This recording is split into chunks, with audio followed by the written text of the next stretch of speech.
મિત્રો આજે આપણે કંડિશનલ સેન્ટેન્સ વિશે જોઈશું. If I had third I would had third. અને બીજું છે કંડિશનલ સેકન્ડ.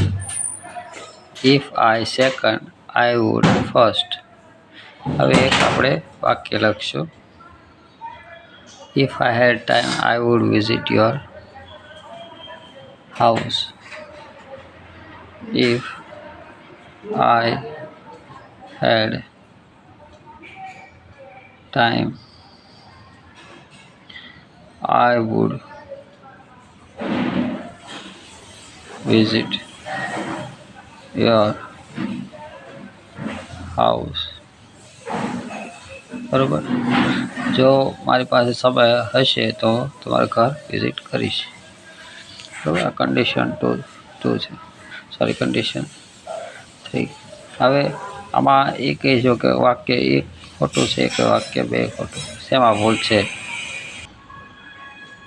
સપોઝ જો તમે હેડ છે એટલે ઇફ આઈ હેડ થર્ડ એમ કન્ડિશન 3 કહેતા હશો તો આ વાક્ય આમાં એક વાક્ય હશો તો ભૂલ હશે ને. બરાબર. કેમ કે હેડ ટાઈમ આ થર્ડ ફોર્મ નથી. આ વાક્ય કન્ડિશન 2 નો છે. બરાબર. કન્ડિશન 2 છે. કેમ કે આ નેમ પ્રોફેશન ક્વોલિટી કન્ડિશન વાળું છે. બરાબર. આઈ હેડ ટાઈમ એટલે સમય આ V3 નથી. બરાબર. એટલે આ શું છે, આ સેકન્ડ ફોર્મ છે. સેકન્ડ ફોર્મ હેવનો સેકન્ડ ફોર્મ છે. બરાબર. એટલે આ V2 છે. અહીંયા આઈ વુડ ફર્સ્ટ છે. બરાબર. એટલે કે આ કન્ડિશન 2 નો છે. બરાબર. એ રીતે આપણે બીજા વાક્ય જોઈએ એટલે કે આમાં કોઈ ભૂલ નથી એટલે નો એરર. બરાબર. હવે આપણે વાક્ય જોઈશું તો આ કન્ડિશન 3 નો કઈ રીતે થાય. કન્ડિશન 3 નો આવડ તો if I had time I would have visited your house. બરાબર. આ V3 છે ને આ would have થર્ડ છે. આ હેવ નો થર્ડ ફોર્મ છે. બરાબર. આ સેકન્ડ છે એટલે આપણે ટેક પણ લઈ શકાય. બરાબર. ટેકનની જગ્યાએ પણ લઈ શકાય. આઈ હેડ એટલે હેડ એ ટેકન સમજવાનું. બરાબર. જો મારી પાસે સમય હું લઈશ તો તમારું ઘરે વિઝિટ કર્યું હોત. જો મારી પાસે સમય હું લીધો હોત તો તમારા ઘર વિઝિટ કર્યું હોત.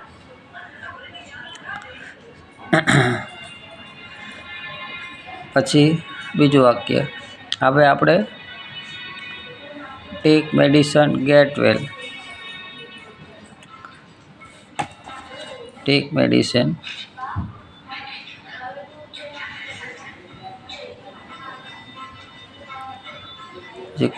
ગેટ વેલ. બરાબર. આના આવી રીતે આપણે કન્ડિશન 3 અને કન્ડિશન 2 બનાવીશું. આ એક પહેલું બીજું વાક્ય બનાવીશું. પછી આપણે હેવ મની ગીવ યુ આનો બનાવશું. હેવ મની ગીવ યુ એના બે વાક્ય બનાવશું. બરાબર. એક ત્રીજું લઈશું હેડ મની તો આવી ગયું. બરાબર. હેવ અ ગન શૂટ હિમ. એક હેવ અ ગન શૂટ હિમ. બરાબર. આના બે વાક્ય બનાવીશું આપણે કંડિશનલ 3 અને કંડિશનલ 2 ના. તો જોઈએ આપણે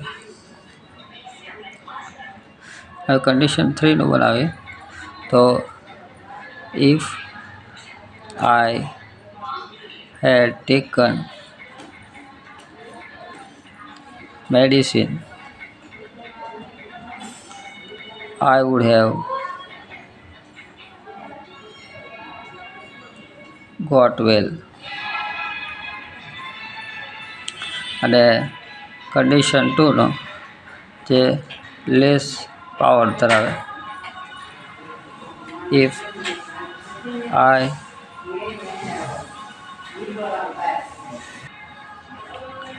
if I took medicine, I would get well. બરાબર, જો મેં દવા લીધી હોત તો હું સારો થઈ ગયો, પણ લીધી નથી. પછી બીજું હેવ મની ને ગીવ, કન્ડિશનલ 3નો પાવરવાળું બનાવશો તો ઇફ આઈ હેડ હેવનો third form had money,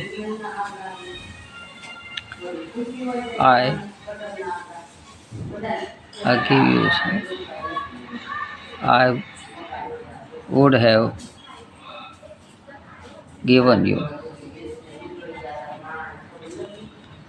If I conditional 2નું બનાવશું, if I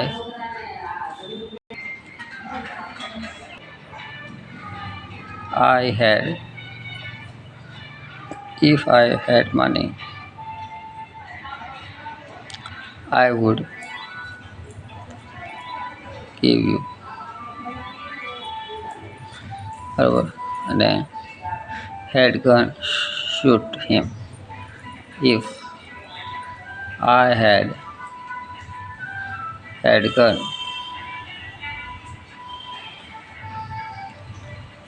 I would have shoot નો થર્ડ ફોર્મ shot him. બરાબર, જો મારી પાસે ગન લીધી હોત તો મેં તેને શૂટ કર્યું હોત. પછી powerless, if I head gun અથવા અ ગન, આઈ વુડ શૂટ હિમ. બરાબર, એક પાછું લઈએ. હેવ કોન્ફિડન્સ, સિલેક્ટ હર. બરાબર,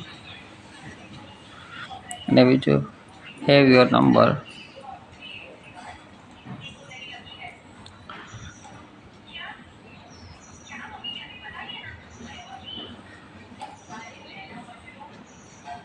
select, give it to her, he gave it to her.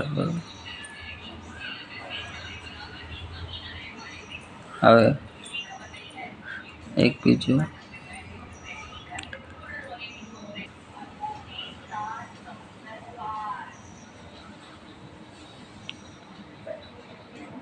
have enough money,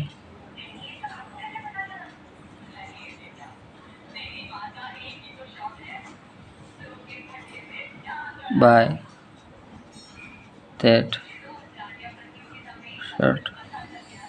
બરાબર, હવે આપણે બંને વાક્ય કરવાના છે, પહેલું અને બીજું.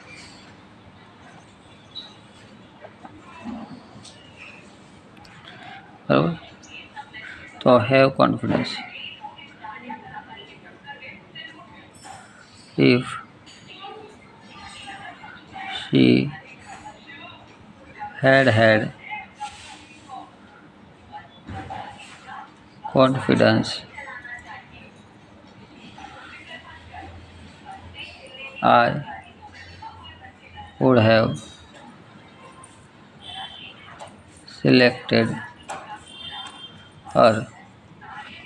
બરાબર, બીજું if she had confidence,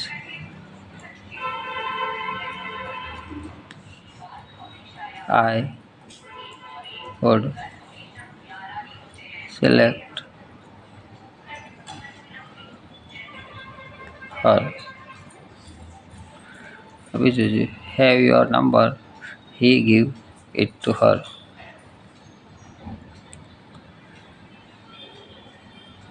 આપણે he થી બનાવી. If he had your number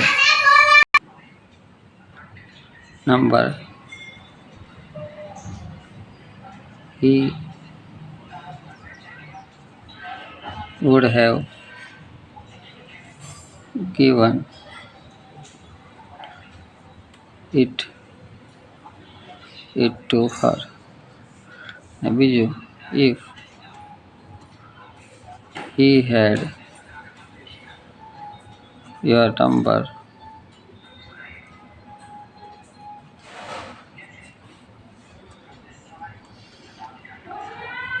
he would give you ને have enough money buy that shirt. If I had enough money I would have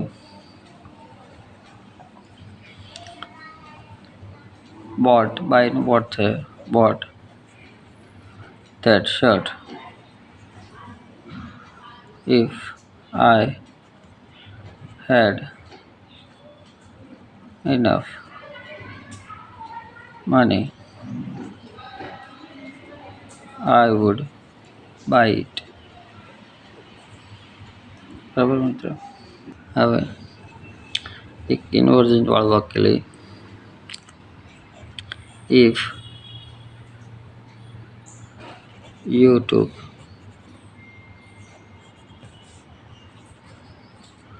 medicine, if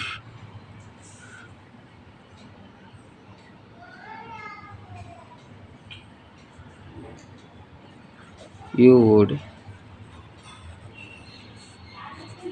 have got well. એમાં પરીક્ષામાં એમ કીધું હોય કે આ વાક્ય સુધારો, કારણ કે વુડ હેવ હોય તો અહીંયા તો 3 ઓપ્શન આપ્યા હોય. પહેલું હોય if you had taken,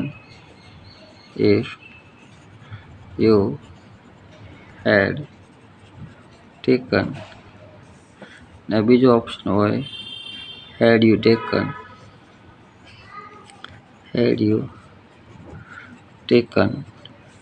ને ત્રીજો ઓપ્શન if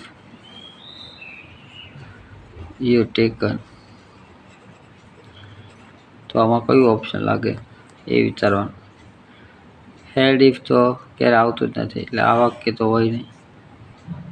પછી આ વાક્ય બની શકે if you had taken. બરાબર, આ વાક્ય આવે if you had taken you would have got well.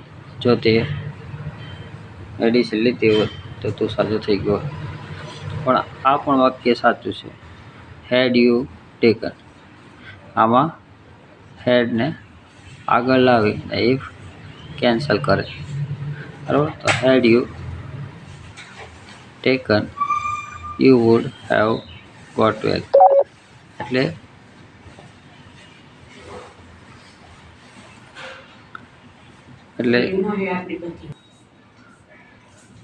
હેડ એટલે ભાર મૂકવા.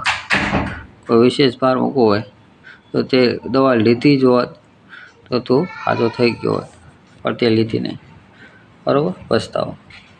ત્યારે આ ઇન્વર્ઝન કહેવાય. એ આપણે આગળ જોઈશું. ઇન્વર્ઝન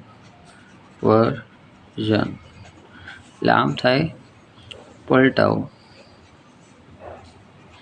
બરાબર, ભાર વાક્ય મૂકવા માટે પણ હોઈ શકે.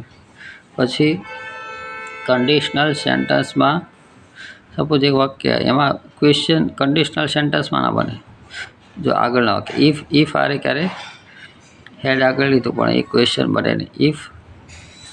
બરાબર, ઇફ હી હેડ કમ એક બીજી વાત, if he had come I would have informed you. I would have inform you. બરાબર. તો આનો ક્વેશ્ચન બનાવવો હોય તો ઇફનો બનશે નહીં. શેનું બનશે? સેકન્ડ વાક્યનું બનશે. મેન તો શું આવશે? If he had come